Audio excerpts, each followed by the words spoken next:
দুর্নীতি আবর্জনা জমে আছে মাথায়, সেইগুলোকে আমরা পরিষ্কার করতে চাই। দিনে দুবার ব্যবহার করো স্টপেজ ক্রিম আর নিজেকে রাখো evergreen. Keya Seth aroma therapy stop age cream আর খুঁজে পাও নতুন আমিকে। এটাই আমাদের একমাত্র লক্ষ্য, তাই জন্য আমরা এই মগজাস্ত্র নিয়ে এসেছি। চোখ নিয়ে এসেছি যাতে চোখ দিয়ে মানে সঠিকটা সঠিকভাবে দেখা যায়, মানে যেটা সত্যি সেটা সত্যি যেন দেখা হয়। আমাদের এখনো যে অবস্থান বিক্ষোভ যেরকম চলছিল চলবে, যতক্ষণ আমাদের দাবিগুলো মানা হয়। প্রয়োজন হলে আগামীকালও সারাদিন সারা রাত থাকবে, যতক্ষণ না দাবি মানা হয়।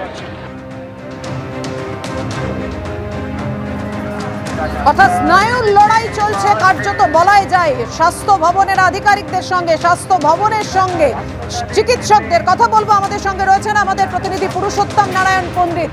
পুরুষোত্তম, কিছুক্ষণ আগেই আমরা দেখছিলাম যে একদম লাল বাজারে পুলিশের গাড়ি একদম তার সামনে বসে পড়েছেন চিকিৎসকরা। একের পর এক গাড়ি আটকে দিয়েছেন তারা। স্বাস্থ্য ভবনের তরফেও জানানো হয়েছে যে তাদের কাছে চিকিৎসকরা আসতেই পারেন। তো চিকিৎসকরা কি যাচ্ছেন তাদের সঙ্গে কথা বলতে স্বাস্থ্য ভবনে?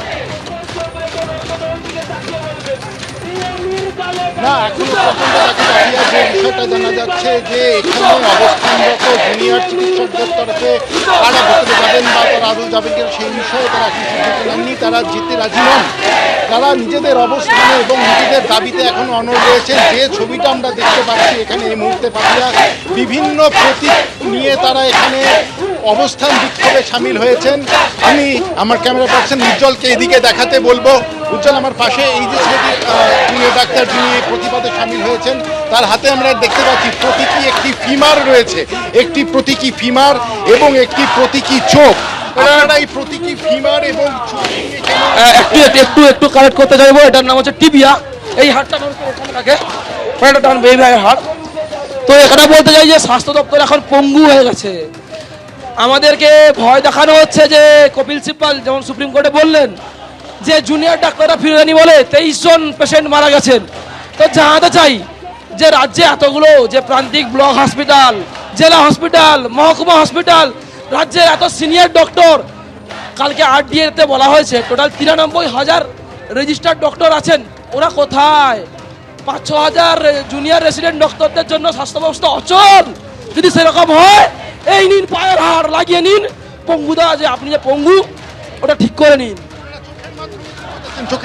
এই যে শিক্ষা ব্যবস্থায়, এই যে স্বাস্থ্য ব্যবস্থা এবং বিচার ব্যবস্থা যে অন্ধ হয়ে গেছে, যে দেখতে পাচ্ছে না যে প্রমাণ লোপাট করা হয়েছে। সুপ্রিম কোর্ট যে জিজ্ঞেস করছে না স্বাস্থ্য দপ্তরকে, পুলিশকে, যে প্রমাণ কোথায় গেল, স্যাম্পেল কোথায় গেল, ডেড বডিতে ঠিকঠাক পোস্টমর্টম করা হয়নি কেন, ওদের জন্য এনেছে। এটা দেখবে। অন্ধ হয়ে গেছে, পঙ্গু হয়ে গেছে এই সিস্টেম ওদের জন্য।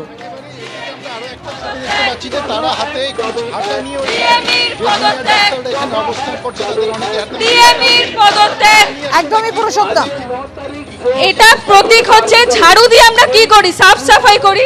তো আজ ছিল মঙ্গলবার জঙ্গল পরিষ্কার করার দিন। তো আজকে আমরা এসেছিলাম স্বাস্থ্য ভবন সাফাইতে। এত নোংরা স্বাস্থ্য ভবনে জমে গেছে যে সাফাই করতে তো ঝাঁটা ছাড়া তো উপায় নেই আমাদের। ওই জন্য আমরা সঙ্গে করে ঝাঁটা এনেছি। স্বাস্থ্য ভবন সাফাই করে তারপরে আজকে আমরা ফিরবো এখান থেকে। চিকিৎসকরা এভাবেই তাদের আন্দোলনে অনড়। হাতে গলায় যেমন স্টেথো রয়েছে, হাতে ঝাঁটাও রয়েছে স্বাস্থ্য ভবন সাফাই অভিযানে।